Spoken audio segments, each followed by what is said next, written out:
Hey guys, it's Dr. Mike, and I want to talk today about how stress may be affecting your ability to not only lose weight, but to keep that weight off.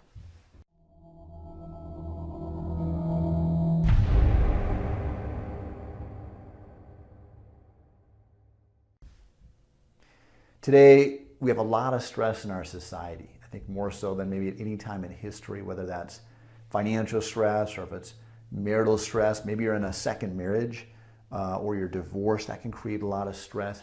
And even just the fact that we're so inundated with information these days, that can create overwhelm and create stress, whether that's internet or radio or television. We can create a lot of pressure that way as well. And here's the thing is that when you are stressed, your body goes into a level of fight or flight. Now, you may not even realize this at a conscious level. You may not realize that you're in that stress response. But when that happens, your brain is thinking about survival. It's not thinking about health. It's not thinking about you losing weight. It's just trying to keep you alive. So when you're at stress response, it doesn't know if you're going to be in a fight. It doesn't know if there's famine possibly approaching. It just knows that you are stressed. And so actually it will turn off fat burning. It will hold on to any fat that you can. It will slow down metabolism, again, because it's trying to preserve your life. And one of those ways is to hold on to fat because, again, you may be getting ready for a war, so to speak, in terms of that stress response. So you want to do everything you can to get yourself out of that stress response. You may be exercising really well. You may be eating really well, but if you have the stress response going on, it can be affecting your hormones and throwing all those things off. So there's a lot of things that you can do. First of all, just being aware of that and being conscious that you might be in that stress response is huge. But just a couple tips I'll give you that work for me and that have worked for a lot of our patients is number one, just breathing. When we get stressed, we tend to breathe more shallow, or if we're in pain, we tend to breathe more shallow. And that oxygen will put us more into that stress response.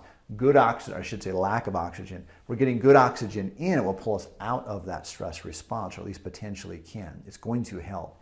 So we've got a really good breathing handout on this, a very specific technique. It's very simple. You can do it in your car. You can do it at your desk. If you're interested in getting that, send us a message or put a comment here and we'll send it out to you. That's one thing, is just to focus on your breathing, some good deep breathing. And then the second one, I learned a technique from a psychiatrist, a video I had watched, is simply naming your emotion. So if you're feeling that stress or if you're feeling anger or whatever that is, just say, I'm feeling stressed or I'm feeling angry. And that literally flips a switch in our brain. And it almost takes you outside of yourself, almost like you're an outside bystander and saying, okay, let me just take a look at this situation. Is this reasonable? Do I need to be stressed in this situation or I need to be angry?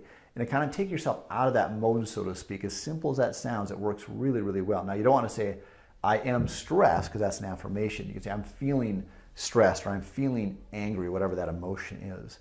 But if you want more help on this, let us know. We've got some really cool brain techniques that we utilize in the office that are very, very effective. But this is really a key to helping you lose weight and to keep that weight off and getting that metabolism high.